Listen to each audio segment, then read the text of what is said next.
जब इस भारत में ब्रिटिशर्स ने देखा कि हम किसी भी प्रकार से सनातन धर्म के मूल गुरुकुल परंपरा को नष्ट नहीं कर पा रहे हैं, उनकी शिक्षा व्यवस्था को अमान्य करने के बाद भी मैकॉले इत्यादि के माध्यम से हम अपनी अंग्रेजियत को थोपने का प्रयास कर रहे हैं, किंतु जो पारंपरिक सनातन धर्मावलंबी हैं वो विकेंद्रीकृत रूप से भी सही लेकिन घरेलू व्यवस्था के माध्यम से, आंतरिक डोमेस्टिक मेथड्स से अपनी जो शास्त्रीय परंपरा है उसको जीवित रखे हुए हैं। तो इन लोगों ने दयानंद के माध्यम से एक ऐसा कुचक्र किया जिसमें गुरुकुल का प्रारूप लगाते हुए सनातन धर्म से विरुद्ध जाकर मान्य धर्म शास्त्रों को अमान्य बताकर विकृत शिक्षा देने का षड्यंत्र प्रारंभ किया गया था। तो हेनरी स्टील ऑलकट, जिसका नाम हम बता चुके हैं, और मैडम हेलेना जो ब्लावत्स्की थी जिसका नाम बता चुके हैं, उन्होंने जब न्यूयॉर्क में थियोसॉफिकल सोसाइटी की स्थापना की थी, रोसिक्रूसियन सोसाइटी फ्रीमेसन्स के साथ, और भी लक्सर का जो ब्रदरहुड था, ब्रदरहुड ऑफ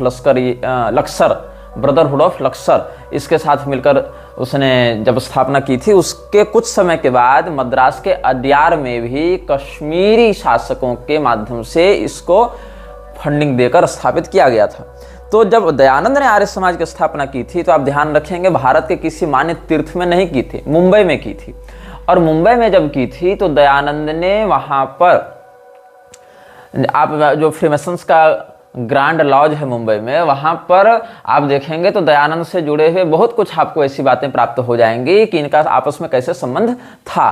तो मुंबई में ही फ्रीमेसन्स का हेडक्वार्टर था, ग्रैंड लॉज था, मुंबई में ही इसने स्थापना की थी आर्य समाज की।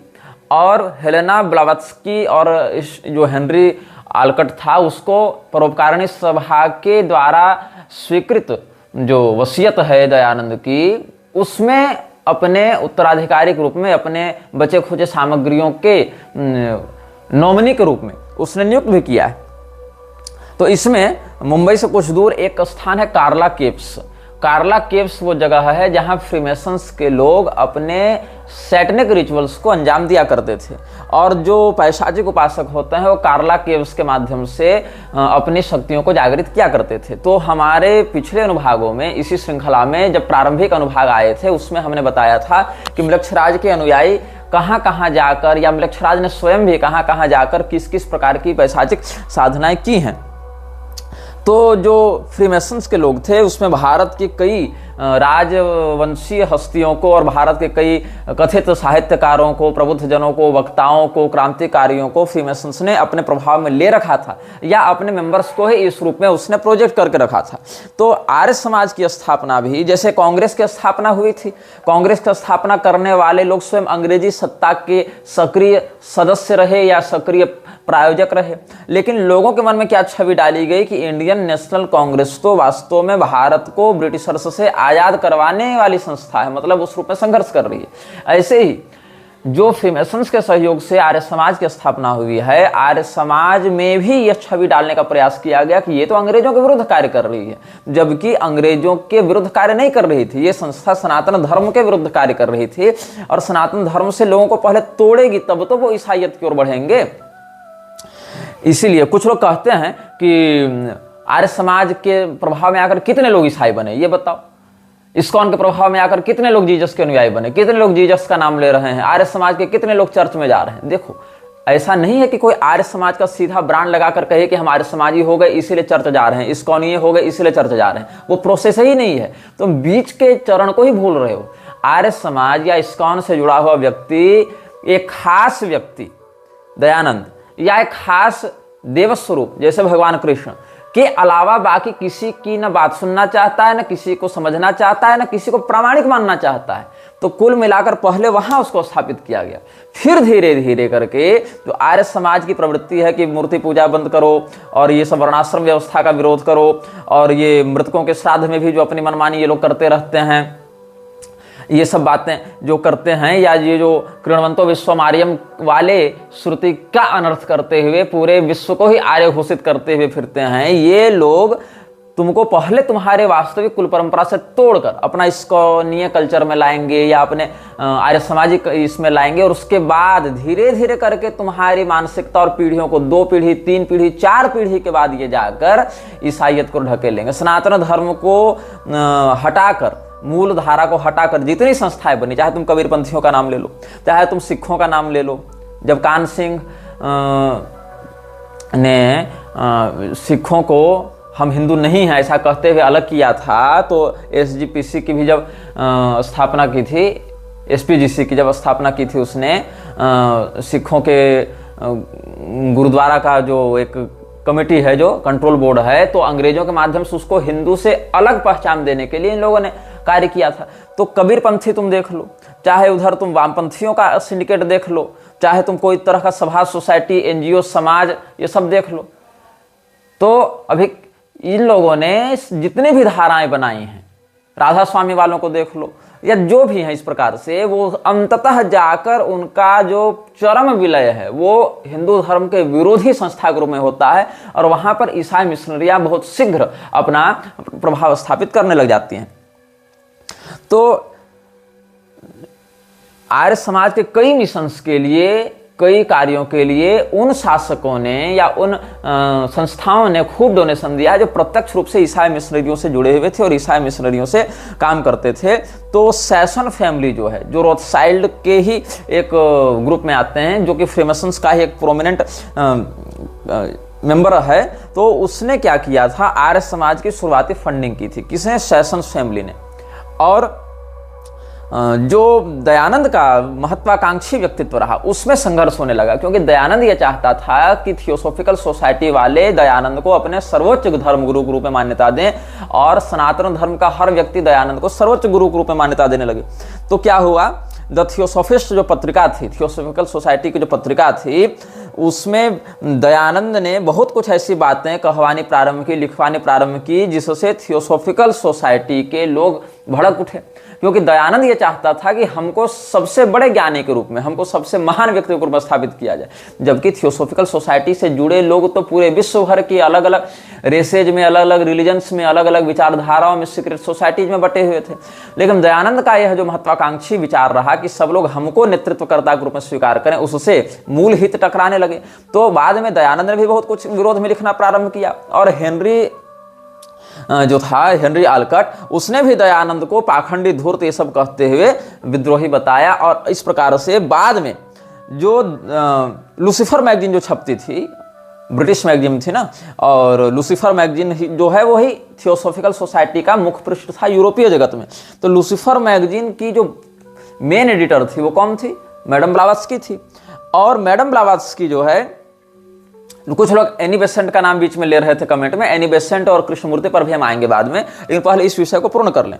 तो इसमें क्या हुआ कि दयानंद ने जब अपनी महत्वाकांक्षा के पूर्ण न होने की स्थिति में विद्रोह किया थियोसॉफिकल सोसाइटी से, तो थियोसॉफिकल सोसाइटी वालों ने भी उसकी पोल खोलनी आरंभ कर दी, उसके विषय में लोगों को सतर्क करना प्रारंभ कर दिया, और थियोसॉफिकल सोसाइटी से दयानंद की जो बनती थी वो समाप्त हो गई। और फिर बाद में थियोसॉफिकल सोसाइटी के ही कुचक्र के द्वारा दयानंद को मौत के घाट भी उतार दिया गया, वहां से जुड़े लोगों के द्वारा।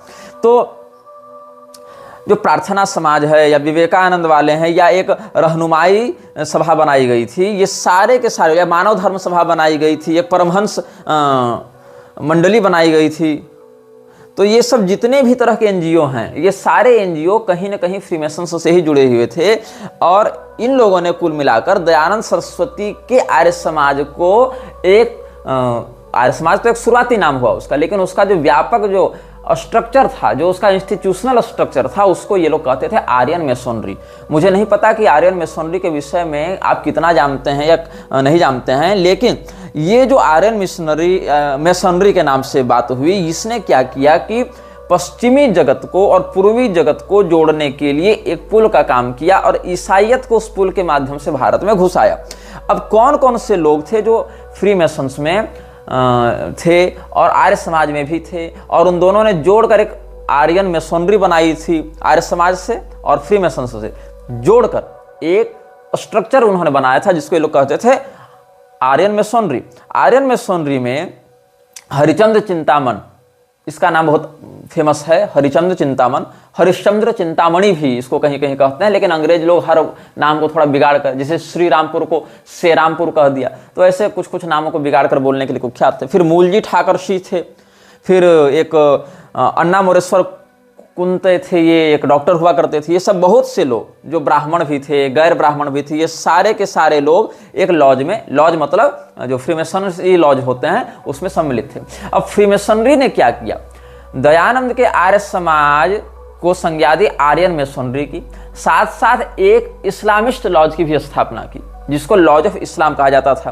तो दो इन्होंने लॉज बनाए, एक लॉज इस्लाम, इसकी स्थापना हुई थी 1878 में जब इन लोगों का प्रवेश हुआ, मतलब स्थापना पहले से थे, उसका एक ब्रांच रीब्रांड किया गया, उसको इनिशिएट किया गया इस रिचुअल्स में, और आर्यन मेसनरी का भी एफिलिएशन साथ में जोड़ा गया। तो क्या हुआ, 37 ब्राह्मणों को जो आर्य समाज के थे उनको लॉज ऑफ इस्लाम में 1878 में इनिशिएट किया गया, और आर्यन मेसोनरी लॉज को भी उसी समय एफिलिएशन मिला फ्रीमेसन्स का। और ये मैं कहां से बता रहा हूं आपको, short history of the Aryan lodge in the Aryan lodge number 30 G11 centennial jubilee celebrations December 9 1978 में छपी थी ये पुस्तक, यहां से बता रहा हूं आपको।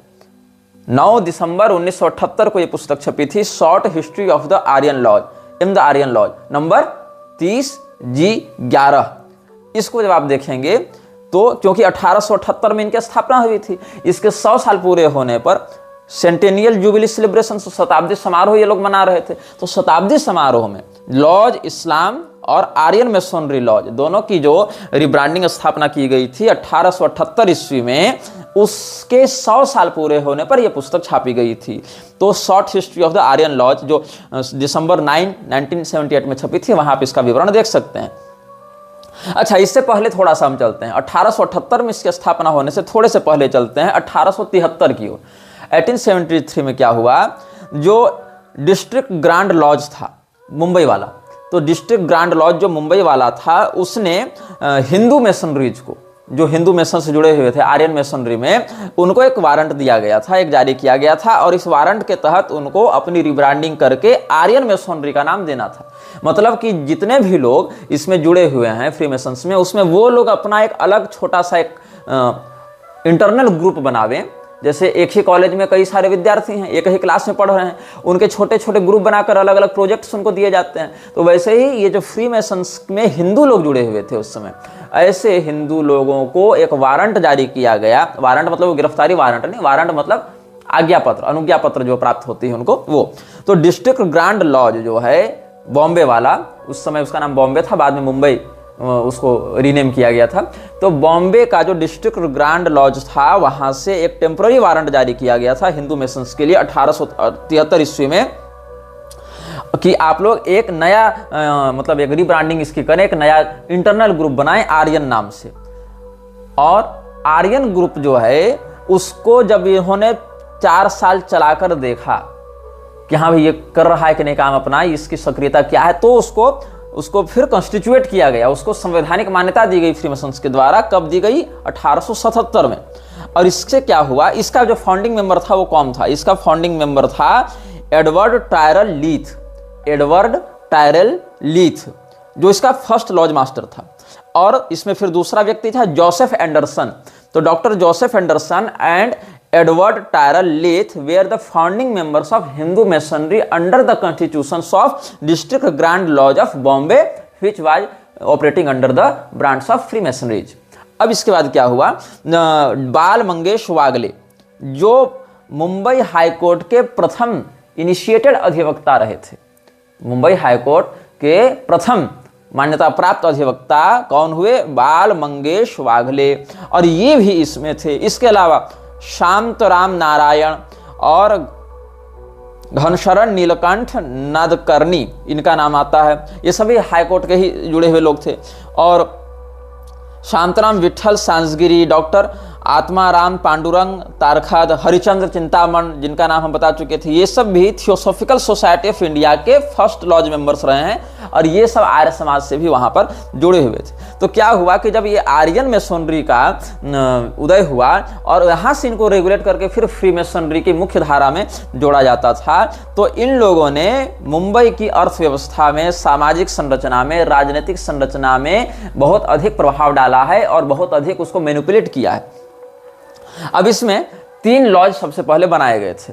Hindu lodge, Islam lodge and Parsi, इसमें हिंदू, मुसलमान और पारसी तीनों को लाया गया था। और इसमें जो पारसी वाला था वो फिरोज शाह मेहता के द्वारा किया गया था। और इसमें लॉज राइजिंग स्टार लॉज इसको नाम देते थे। फारसियों का जो लॉज था उसको लॉज ऑफ राइजिंग स्टार ये लोग नाम देते थे। अच्छा, राइजिंग स्टार जो है, मॉर्निंग स्टार या राइजिंग स्टार, ये सब लूसीफर के लिए भी बताए जाते हैं टर्म्स। और लूसीफर कौन है आप लोग जानते होंगे। तो पारसियों को, जिसमें फिरोज शाह मेहता का नेतृत्व था, उस व्यक्ति के माध्यम से राइजिंग स्टार लॉज को इनिशिएट किया गया। उसके बाद आपको हम अधिवक्ताओं का नाम बता चुके हैं, उनके माध्यम से आर्यन लॉज को इनिशिएट किया गया। और आर्यन लॉज को एनजी चंद्रवरकर जो सारस्वत ब्राह्मण हुआ करते थे, उनके माध्यम से इनिशिएट किया गया था। और लॉज इस्लाम को भी 1876 में मान्यता दी गई थी। 1876 में लॉज आर्यन, 1877 में, ये क्षमा करें, 1876 में लॉज इस्लाम, 1877 में लॉज आर्यन, और इन दोनों को साथ में जोड़कर आर्यन मेसोनरी की स्थापना की गई 1878 में, जिसके 100 साल पूरे होने पर जो शॉर्ट हिस्ट्री ऑफ हमने बताया आपको Aryan lodge, short history of the Aryan lodge, इसको प्रकाशित करके इन सब बातों को सार्वजनिक किया गया था। अच्छा, इसमें क्या हुआ, जो लॉज इस्लाम था जिसकी स्थापना 1876 में हुई, उसमें केवल मुसलमान रहेंगे ऐसा नहीं। जो लॉज आर्यन है 1877 वाला, उसमें केवल हिंदू रहेंगे ऐसा नहीं। आर्यन शब्द से यहां पर सदर्न एशिया का टर्म था। इसमें हिंदू भी थे, इसमें मुसलमान भी थे, इसमें पारसी भी थे। तो फिर पूछा जाएगा कि अलग अलग लॉज का नाम देने का क्या औचित्य है। इसीलिए औचित्य है ताकि अलग अलग लॉज के नाम से जब ब्रांडिंग की जाएगी, अलग अलग हिंदू है, मुसलमान है, फारसी है, फिर सबको एक दूसरे में इंटरकनेक्टेड दिखाया जाएगा, तो लोगों के मन में एक दूसरे के प्रति ये भाव जगेगा कि ये तो एक ही है। तो इससे इस बात को मजबूती देने में सुविधा होगी। जैसे बाद के लोग प्रचारित करने लगे ना, हिंदू मुस्लिम सिख ईसाई आपस में सब भाई भाई, और ये जीसस क्राइस्ट और कृष्ण एक ही हैं, ये सब जो कहने लगा इस्कॉन वाला प्रभुपाद। उससे पहले तुम देखो कि योगानंद इत्यादि भी कह चुके हैं कि हमको जीसस ने दर्शन दिया, हम तो जीसस के अवतार हैं। तो ये सारी बातों की ये ग्राउंड क्लियरेंस मिल रही थी इनको कि हाँ, ताकि हम दिखा सके कि अरे जो इस्लामिक लॉज है और हिंदू लॉज है वो तो एक ही संस्था के अंतर्गत कार्य कर रहे हैं। तो एक universal brotherhood, new world order को माहौल बनाकर तैयार किया जाए लोगों की मानसिकता के अंदर। अब ये सब बातें कहाँ वर्णित हैं। अच्छा, इसमें एसपी सर्वाधिकारी नाम होना चाहिए, लेकिन अंग्रेजों में क्या है कि वो जो वर्तन है उसको बदल कर लिख देते हैं। तो एसपी सर्वाधिकारी, इसमें जो SARBADHICARY ये इनका स्पेलिंग लिख दिया गया है। जैसे कि क्या होता है, ठाकुर शब्द को इन्होंने बदल कर टैगोर कर दिया। रविंद्रनाथ ठाकुर शब्द है ना, ठाकुर को टैगोर कर दिया। ऐसे ही सर्वाधिकारी को सर्वाधिकारी इस प्रकार से लिखा है इन्होंने। तो इसने एक पुस्तक लिखी थी, how Hindus were admitted into the mysteries of freemasonry. ये पुस्तक है एसपी सर्वाधिकारी की, how Hindus were admitted into the mysteries of freemasonry. इसके पृष्ठ 19 और 20, 19 और 20, इन दोनों पृष्ठों को तुम पढ़ोगे तो यहां पर इन सब बातों का प्रमाण प्राप्त होगा। तो जब आर्यन मेसोनरी बन गई तो क्या हुआ, ऐसे हिंदू इसकी ओर विशेष करके आकर्षित हुए जो कि पाश्चात्य जगत से बड़े प्रभावित थे। इनको लगता था कि हम पश्चिम से जुड़ेंगे तो हम बहुत जल्दी उन्नति को प्राप्त होंगे, हम मॉडर्न होंगे, हम एजुकेटेड होंगे, हम सिविलाइज्ड होंगे। क्योंकि अंग्रेजों ने भारतीयों के मन में एक धारणा डालने का बहुत प्रयास किया, और राजा राम मोहन राय के माध्यम से, जॉन मूर के माध्यम से, या चार्ल्स डायल जो केदारनाथ दत्त का इंग्लिश मेंटर हुआ करता था, क्रिश्चियन मेंटर हुआ करता था। कौन केदारनाथ दत्त? प्रभुपाद के गुरु का जो बाप था वही, उसका जो क्रिश्चियन मेंटर था चार्ल्स डायल, जो कि मिशनरियों के लिए काम करता था। ये सारे लोग हिंदुओं के मन में ये भावना डालते थे कि तुम लोग तो पिछड़े हो। बाद में नेहरू इत्यादि ने भी इसी विचारधारा को बढ़ावा दिया है कि तुम तो पिछड़े हो, तुम तो अनसिविलाइज्ड हो। वो तो भला हो अंग्रेजों का कि तुमको उन्होंने सिविलाइज्ड बनाने के लिए इतना कुछ किया। तो ये सब काम फ्रीमेसन्स पहले से कर रहे थे। अब 1887 में जब थियोसॉफिकल सोसाइटी वाले HP जो है और आलकट ये सब यहाँ पर घुसते हैं, तो इन लोगों को जो इंटरनेशनल लॉज ऑफ फ्रीमेसनरीज के सपोर्ट से स्थापित किया गया था, इन्होंने देखा कि बेसिक ग्राउंड तो हमारा तैयार हो चुका है। तब इन लोगों ने मेसोनिक राइट को यहाँ पर इनिशिएट किया कि अब हम यहाँ पर रिचुअल्स भी कर सकते हैं, क्योंकि हमारे जो अनुयायी हैं या हमारे जो फॉलोअर्स हैं या हमारे जो मेंबर्स हैं अब इतनी संख्या में हो चुके हैं कि हम मेसोनिक राइट्स यहाँ पर कर सकते हैं। तो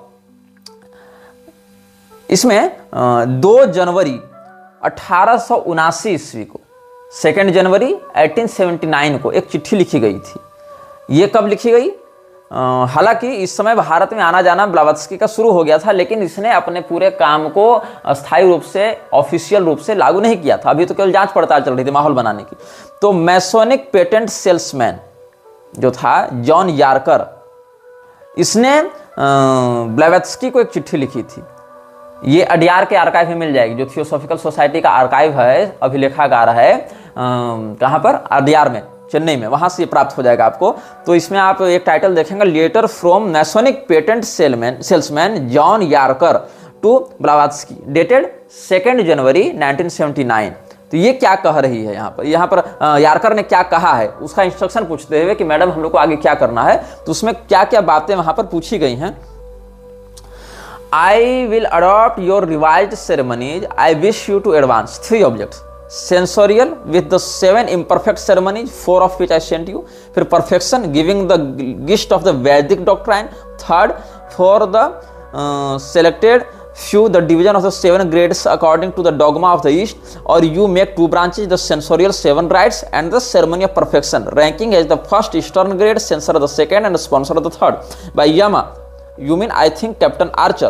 He was sometime resident in Manchester and I made his acquaintance here through Prince Rodokannakis. So we sent the Maharaja of Burwan a mandate with the complimentary letter, but he did not reply.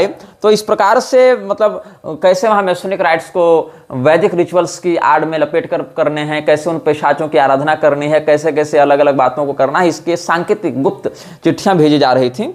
इसके पहले आप देखेंगे 4 मई 1878 ईस्वी को जो हरिचंद चिंतामण को चिट्ठी लिखी थी ब्लावत्स्की ने, उसमें उसने कहा था, I have tried hard to make him a theosophist of the inner ring, an English swami, but failed most signally. जो ये लोग हैं हिंदू धर्मगुरुओं की वेश में अंग्रेजियत के पैरोकारों को खड़ा करने का प्रयास कर रहे थे और उसमें कई बार सफल हो रहे थे, कई बार असफल हो रहे थे, क्योंकि विचारधाराओं में कई बार साम्यता मिलती थी, कई बार नहीं भी मिलती थी।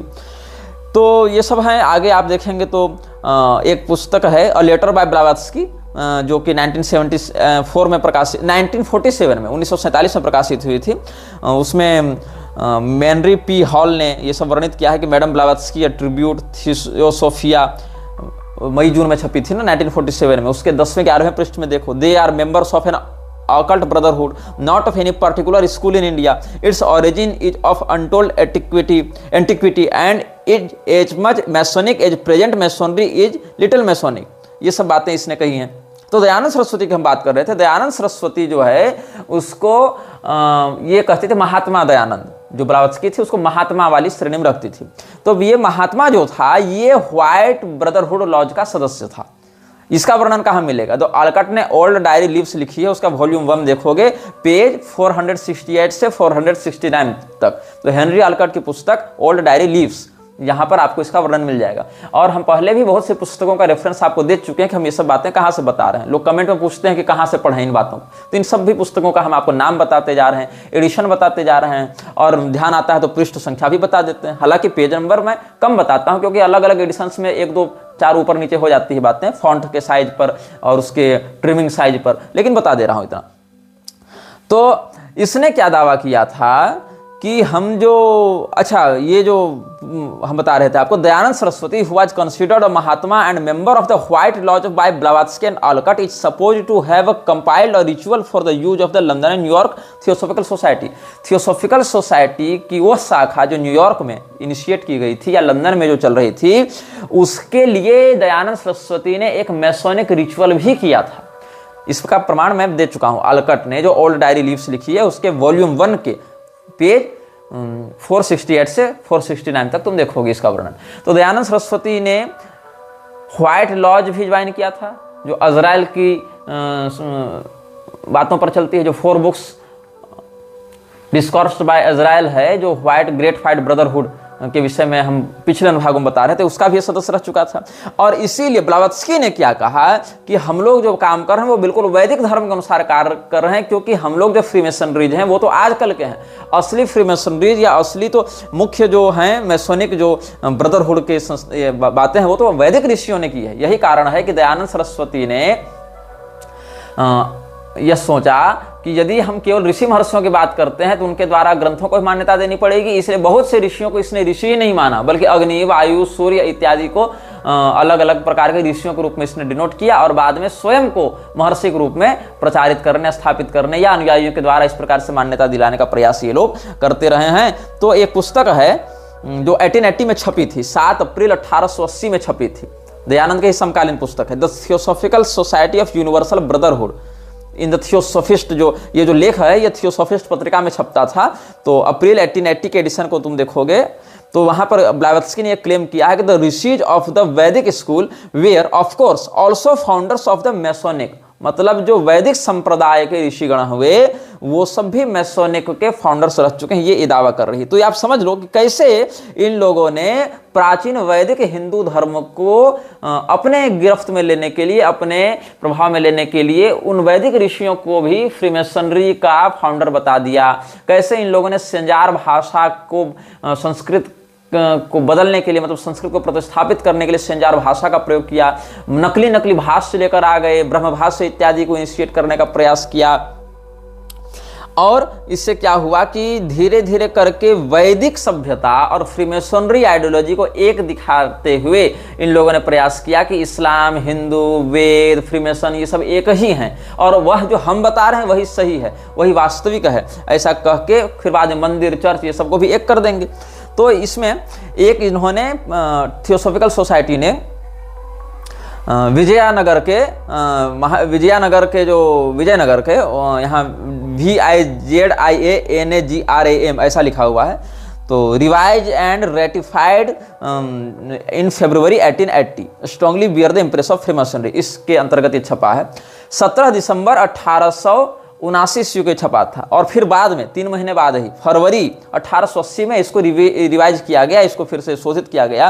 क्या है? प्रिंसिपल्स, रूल्स एंड बायलॉज, जो बायलॉज है TS का, इसको विजयनगर के महाराज का बनारस वाला जो महल था, बनारस में इनका जो महल था, वहां पर इसको स्थापित किया गया, वहां पर इसको लागू किया गया था। तो इस सोसाइटी को क्या कहा गया? Upon the basis of a universal brotherhood of humanity. हम जो लाए हैं ये नियमावली, ये क्या है? एक वैश्विक ब्रदरहुड को, वैश्विक भ्रातृत्व को लागू करेगी। और यही विश्व भ्रातृत्व की बात ये लोग वसुधैव कुटुंबकम या कृण्वन्तो विश्वमार्यम की आड़ में चलाने का प्रयास कर रहे थे। हालांकि 1875 में थियोसॉफिकल सोसाइटी ने न्यूयॉर्क में जो बायलॉज लागू किया था ये उसके सीधे सीधे बातों से मेल नहीं खाता था, क्योंकि न्यूयॉर्क में जब TS ने, थियोसॉफिकल सोसाइटी ने अपना बायलॉज लागू किया था तो वहाँ की सभ्यता, वहाँ की संस्कृति के अनुसार किया था। भारत में आने के बाद उसकी अलग अलग दिमागें खुलने लगी, उसकी बुद्धि की परतें खुलने लगी और लोगों के भी साथ वो घुलने मिलने लगे, तो यहाँ की सभ्यता, संस्कृति, लोगों की विचारधारा अपेक्षा से ये लोग अवगत होने लगे। तो उसका एक रिवाइज्ड एंड रेटिफाइड वर्जन इन्होंने 1880 में लॉन्च किया था वाराणसी में, विजयनगर महाराज का जो किला हुआ करता था वहां पर जो उनका महल था वहीं पर ये सब किया गया। तो इन्होंने क्या किया? फ्रीमेसनरी के ही मुख्य धारा के अंतर्गत जो इंटरनल ग्रुप TS ने बनाया था, यहां पर इन्होंने 3 डिग्री की स्थापना की थी। जो 3rd डिग्री था वो सबसे कम, फिर उसको 2nd, फिर उसके ऊपर 1st डिग्री। और एक बार जब ये इनिशिएशन हो जाता था, इस बायोलॉजी में क्या लिखा हुआ है? Once initiated the new theosophist was to be invested with the secret science, words and tokens by which theosophists of the 3rd section make themselves known to each other, a solemn obligation upon honour having first been taken from him in writing and subsequently repeated by him orally before witnesses, that he will neither reveal them to any improper person nor divulge any other matter or thing related to the society। अब इसने क्या किया कि जितने भी इसके members हुआ करते थे, जिसमें दयानंद भी एक मेंबर हुआ करता था, उसमें 3 डिग्रीज को बांटा गया। एक थी 3rd डिग्री, फिर 2nd डिग्री, फिर 1st डिग्री। और जैसे उसको इनिशिएट किया जाता था उन डिग्रीज में, फ्रीमेसनरी में तो 33 है, लेकिन यहाँ पर 3 डिग्री में उसको बांटा गया, क्योंकि उसका इंटरनल ग्रुप हुआ करता था। तो हर व्यक्ति को, हर मेंबर को एक सीक्रेट कोड दिया जाता था, हर व्यक्ति को एक साइन दिया जाता था, उसको कुछ गुप्त संकेत भाषाएं सिखाई जाती थी, ताकि साइंस, वर्ड्स, टोकन्स इनका प्रयोग करके वो एक दूसरे से संवाद स्थापित कर सकें और ये बातें उन व्यक्तियों तक न पहुंच सकें। ये सारी बातें इनक्रिप्टेड हो गई ना, तो इनक्रिप्टेड बातों को दूसरा गैर मेंबर तो नहीं पकड़ पाएगा, जो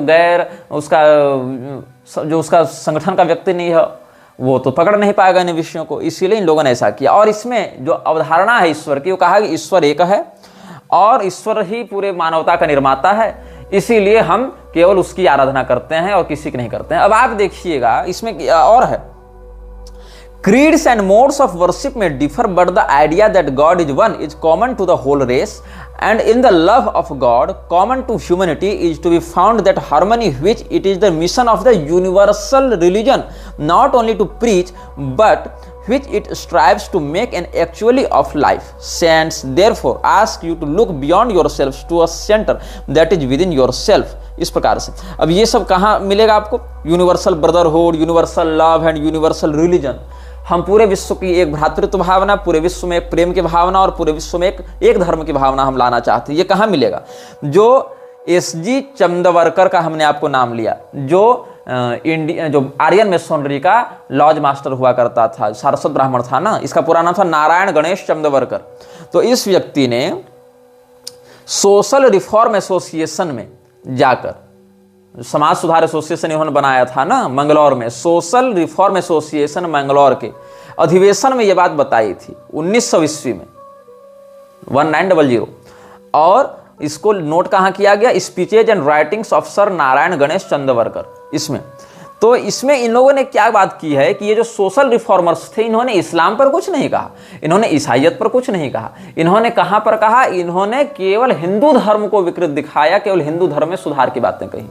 इन लोगों ने ऐसा किया। अथवा अगर इस्लाम और ईसाइयत के विषय में कहीं कहीं दबे छुपे भाव से अगर कुछ कहना भी चाहा, क्योंकि दयानंद ने कुछ कुछ बातें वहां आक्षेप की हैं, 13वें 14वें समोल्लास में जो बातें कही गई हैं, हालांकि वो सत्यार्थ प्रकाश के पहले एडिशन उसमें नहीं है, लेकिन आर्य समाज कहता है कि देखो हमने उन पर भी बात की है। तो दयानंद सरस्वती को कभी भी इस्लाम या ईसाइयत का सुधारक क्यों नहीं दिखाते हैं ये लोग? हिंदुओं के ही ऊपर दयानंद को क्यों थोपने का प्रयास करते हैं कि दयानंद सरस्वती ने हिंदू धर्म की कुरीति को समाप्त किया, कुप्रथा को समाप्त किया? क्योंकि देखो ये लोग विश्व बंधुत्व की आड़ में केवल सनातन धर्म को क्षति पहुंचाना चाहते थे, इसलिए इनकी आपस की सारी बातें मिलती हैं। जैसे कि इस्लाम, ईसाइयत या आर्य समाज, ये सब ईश्वर के सगुणावतार को नहीं मानते हैं, ये सब मूर्ति पूजा को नहीं मानते हैं, ये सब जन्मना वर्ण व्यवस्था को नहीं मानते हैं, ये सब अपने मान्य धर्म शास्त्रों में केवल एक को ही मानते हैं, जैसे कि वेद, जैसे कि बाइबल, जैसे कि कुरान। उसमें भी ये समस्या क्या है कि ये लोग वेद इत्यादि में भी उन बातों को आर्य समाज वाले नहीं मान रहे हैं जिन बातों से इनका खंडन हो जा सकता है, उन बातों को अप्रामाणिक कह देते हैं, वेद के भाग के रूप में स्वीकार नहीं करते हैं, पुराणों की हालत तो और बिगाड़ रखी है, उनको तो प्रमाण ही नहीं मानते हैं किसी भी अंश में। हालांकि आर्य समाज ये पौराणिक कथाएं भी करने लगे हैं, भागवत कथा भी कर रहे हैं, सत्यनारायण कथा भी कर रहे हैं, तुम यूट्यूब में देखकर कई वीडियो देख सकते हो। ईसाई भी उधर ईसा मसीह का सहस्त्रनाम निकाल रहे हैं, ईसा अभिषेक करवा रहे हैं, ईसा की रथ यात्रा करवा रहे हैं, चर्च के ऊपर कलश और क्रॉस लगाने लगे हैं, क्रॉस के साथ कलश लगवाने लगे हैं, ताकि हिंदुओं को यह दिखाया जा सके कि हम और तुम अलग नहीं हैं, और फिर हिंदुओं को अपना शिकार बनाया जा सके। तो दादा भाई नौरोजी और दादा भाई नौरोजी, एनी बेसेंट, ये सब फ्रीमेसनरी के ही सदस्य थे। और 1893 में जो नौरोजी ने कहा है, दादा भाई नौरोजी ने कहा है, वो लॉज यारबोरोफ जो है, कोई स्थान होगा, इन लोगों का एक लॉज है, वहां 25 साल पहले जो बातें कही गई, उन्हीं बातों को यहां फिर इनिशिएट किया गया था दादा भाई नौरोजी के द्वारा। क्या कहा गया इसमें, मैं पढ़कर सुनाता हूं आपको। ये कहां मिलेगा? 1915 में एक पुस्तक छपी थी, the story of the national Congress told from official records, Adyar theosophical publishing house से ये 1915 में छपी है पुस्तक। इसके पृष्ठ 165 में, कौन सी पुस्तक? The story of the national Congress told from official records. यहाँ जो पृष्ठ 165 है, ये पुस्तक छपी थी अडियार थियोसॉफिकल पब्लिशिंग हाउस से 1915 में। यहाँ पर क्या कहते हैं? The day I hope is not distant when the world will see the noblest spectacle of the great nation like a British holding out the hand of true fellow citizenship and of justice to the vast mass of humanity of this great and ancient land of India with benefits and blessings to the human race. समझ रहे हो कितना महान राष्ट्र था Britain in लोगों के लिए, और ब्रिटेन कितने उदारता और मानवतापूर्ण तरीके से भारत के लिए अपना मैत्री का हाथ बढ़ाकर उसको विकसित और सिविलाइज बनाएगा। ये सब बातें किसने कही हैं? दादा भाई नौरोजी ने, जो इंडियन नेशनल कांग्रेस को प्रेसिडेंशियल हैसियत से एड्रेस कर रहे थे 1893 में, और इसने वही सब बातें दोहराई हैं जो लॉर्ड यारबोरो में फ्रीमेसन्स कह चुका था। अब इंडियन सिविल सर्विसेज में भी एक और है, ब्रिस्टल गार्जियन न्यूज़पेपर में आप पढ़ेंगे 1868, जो लॉर्ड यारबोरो में दादा भाई नौरोजी ने जो भाषण दिया था वो कहाँ छपा था? 1868 में, जो 25 साल पहले वाली बात हमने बताया ना आपको। तो 19 सितंबर 1668 में, क्षमा करें 19 सितंबर 1868 में, 19 सितंबर 1868 में ब्रिस्टल गार्जियन न्यूज़पेपर में समाचार छपा था, जहां पर ये सब बातें वो कह चुका था। उन्हीं सब बातों को फिर ये दोहराता है 1893 में कांग्रेस के प्रेसिडेंशियल भाषण में दादा भाई नौरोजी सेम बात दोहराता है। और इन्हीं सब सिद्धांतों पर ये लोग पूरा फ्रीमेसन्स हो या प्रार्थना समाज हो या आर्य समाज हो या जो राजा राम मोहन राय वाला था ब्रह्म समाज, ये सब चलते थे। तो इन लोगों ने क्या किया कि क्रिश्चियनिटी को जब ये लागू नहीं करवा पा रहे थे सीधे सीधे रूप में, तो इन्होंने पारंपरिक हिंदुओं को ही आपस में तोड़ना आरंभ किया।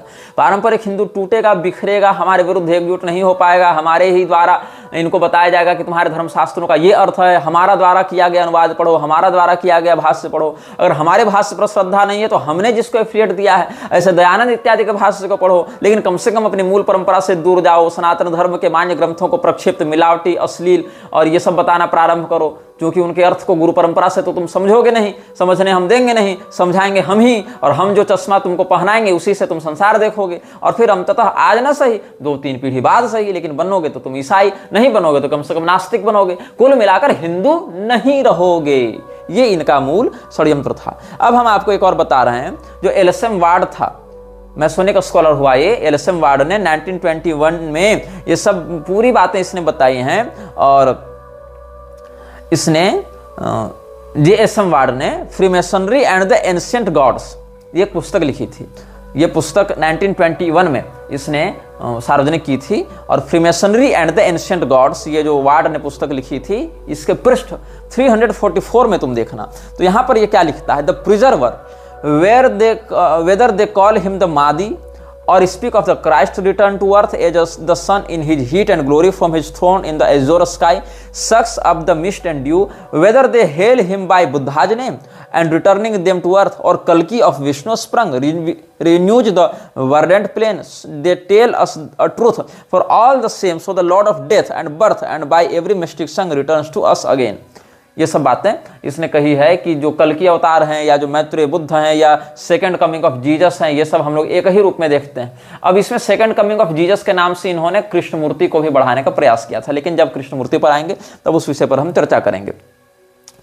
तो वीसी बनर्जी और रास बिहारी घोष इत्यादि भी जो कांग्रेस के सदस्य रहे या कम से कम आधिकारिक रूप से उसके सिंपैथाइजर रहे, उसके सहानुभूति व्यक्त करता रहे या जो कांग्रेस के समर्थक बने रहे, उन लोगों ने भी इस बात को कहा था कि सभी जाति, सभी धर्म, सभी नस्ल, सभी राष्ट्रीयता के लोग एक बैनर तले आवे और हमारे grand teaching of our order को प्रैक्टिकली इफेक्ट में लाने में सहयोग करें। तो इन लोगों ने सदैव एक यूनियन देखा है, ब्रिटेन और भारत के यूनियन को इन्होंने देखा है। मतलब इन लोगों ने राजा राम मोहन राय से लेकर रास बिहारी घोष, ये सारे लोगों ने एक कल्पना की है कि ब्रिटेन और भारत कभी अलग नहीं हो, ये दोनों एक रहें, जिसमें सांस्कृतिक रूप से ब्रिटेन भारत के ऊपर अपना प्रभाव छोड़ता रहे। और इसीलिए इन लोगों ने ब्रिटिश राज का बहुत सम्मान किया, ब्रिटेन के शासन का, ईसाई मिशनरियों का बहुत सम्मान किया, और ईसाई मिशनरियों के पक्ष में खुलेआम इन्होंने हिंदुओं का विरोध कई बार किया है।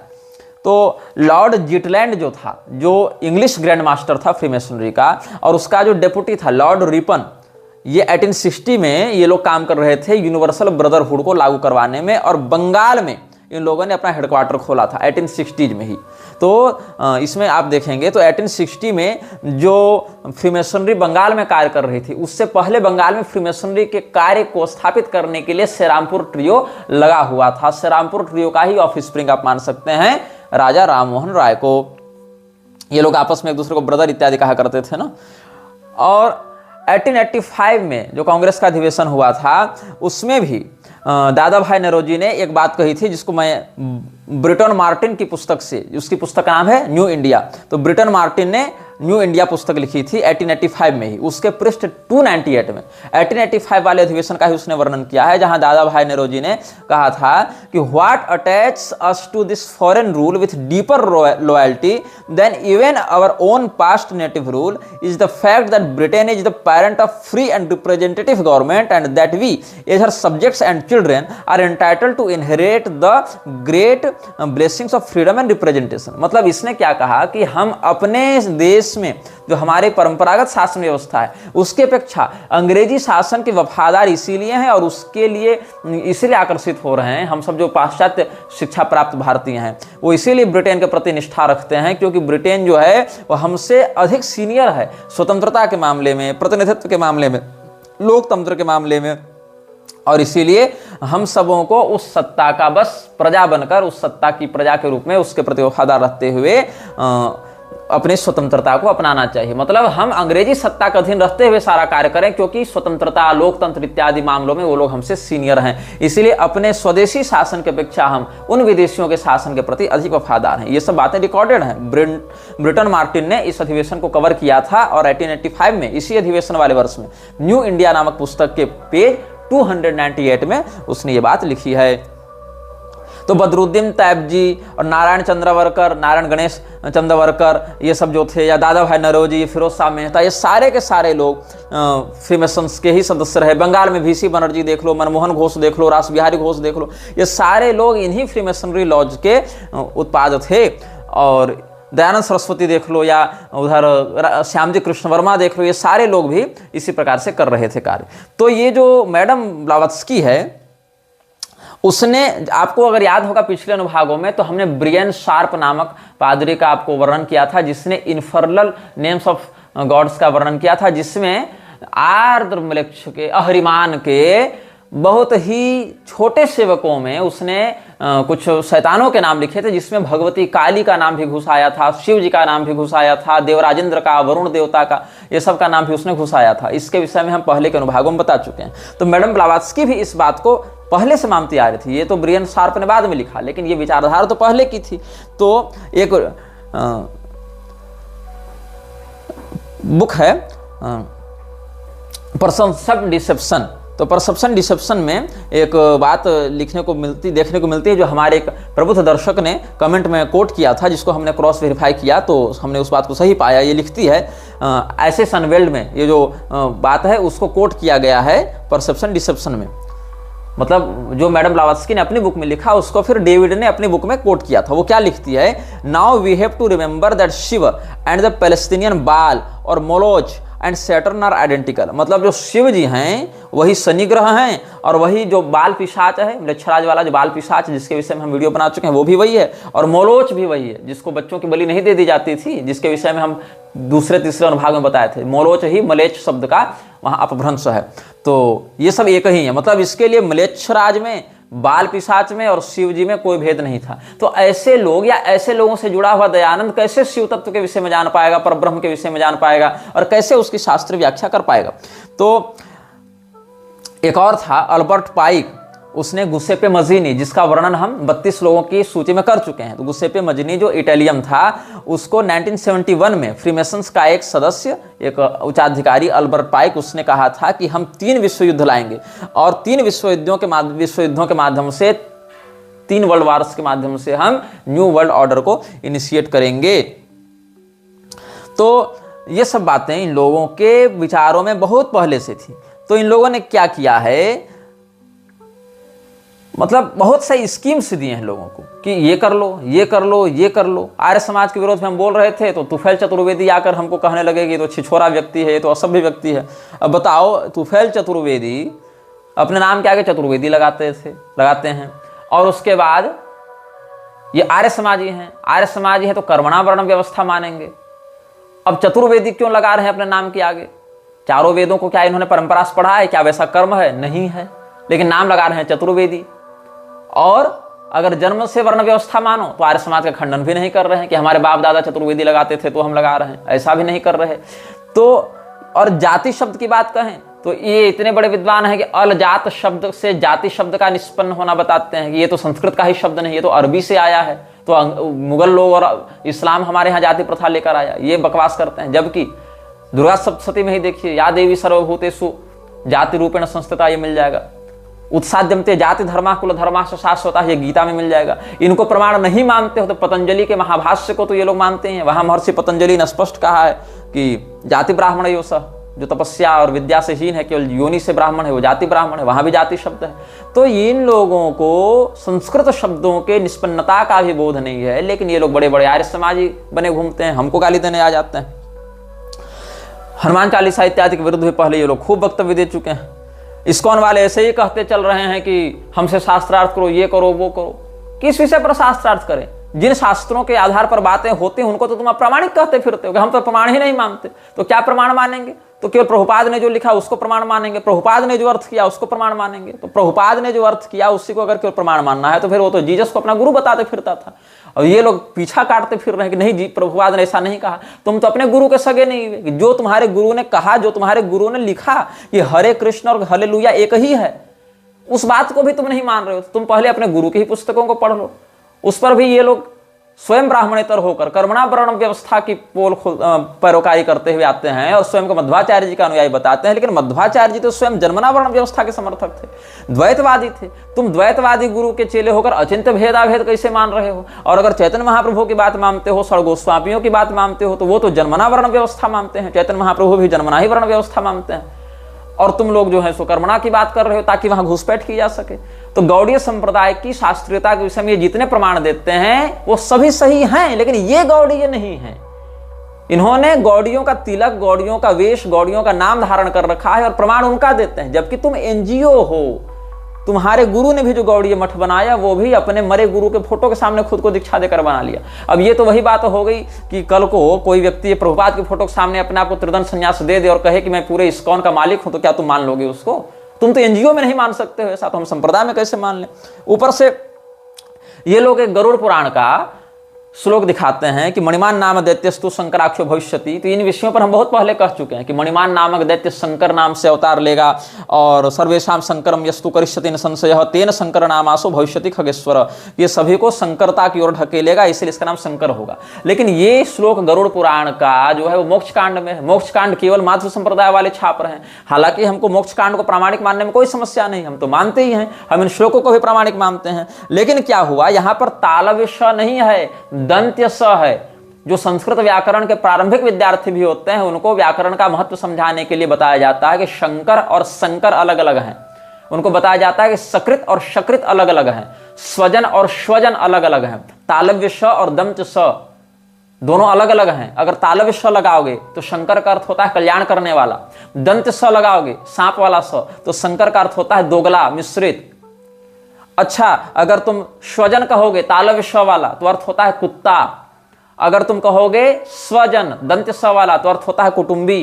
तो कुत्ता और कुटुंबी में कोई अंतर है कि नहीं? शिव और दोगला में कोई अंतर है कि नहीं? श्लोक में तालव्य श वाला शंकर शिव जी वाला शंकर नहीं है, सांप वाला, दोगला वाला, वर्ण शंकर वाला शंकर है और वो समूह को मिश्रित कर देगा। जबकि आदि शंकराचार्य जी ने अपने भाष्यों में वर्ण व्यवस्था की विशुद्धि पर ध्यान दिया है, जोर दिया है। उन्होंने संकरता का समर्थन नहीं किया, संकरता का विरोध किया है। ऊपर से शास्त्रों ने उनको शिवावतार बताया है और तालव्य श का प्रयोग किया है। यहां पर श्लोक में ही दंत्य स का प्रयोग है कि मणिमान नामक कोई दैत्य कालटी में ही, लेकिन संकरता फैलाने के लिए दंत स वाला शंकर बनकर आएगा। इस पर नारायण पंडित ने बाद में खूब खींचतान करके अर्थ का अनर्थ करते हुए मणिमंजरी लिख डाली कि नहीं, ये तो वही वाले शंकराचार्य हैं। शंकर वाला और शंकर वाला भेद ही नहीं समझ में आ रहा है इन लोगों को।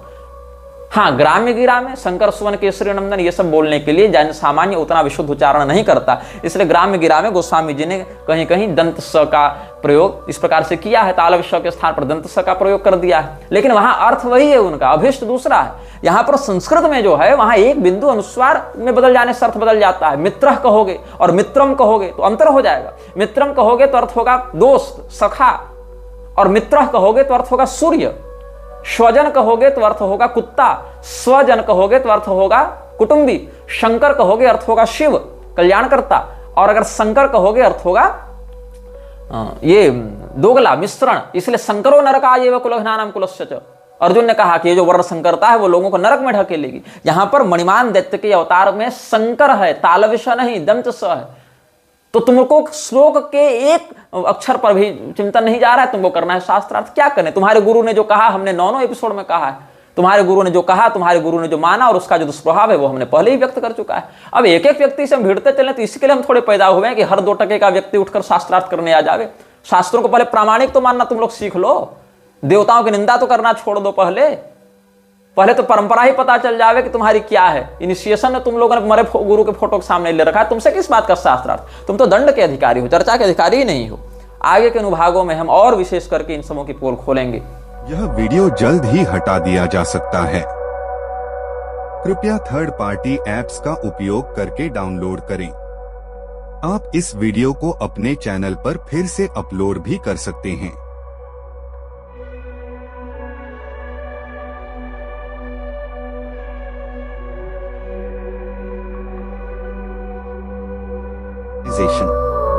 This video may get deleted soon.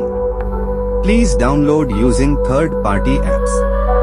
You may also re-upload this video on your channels. Thank you.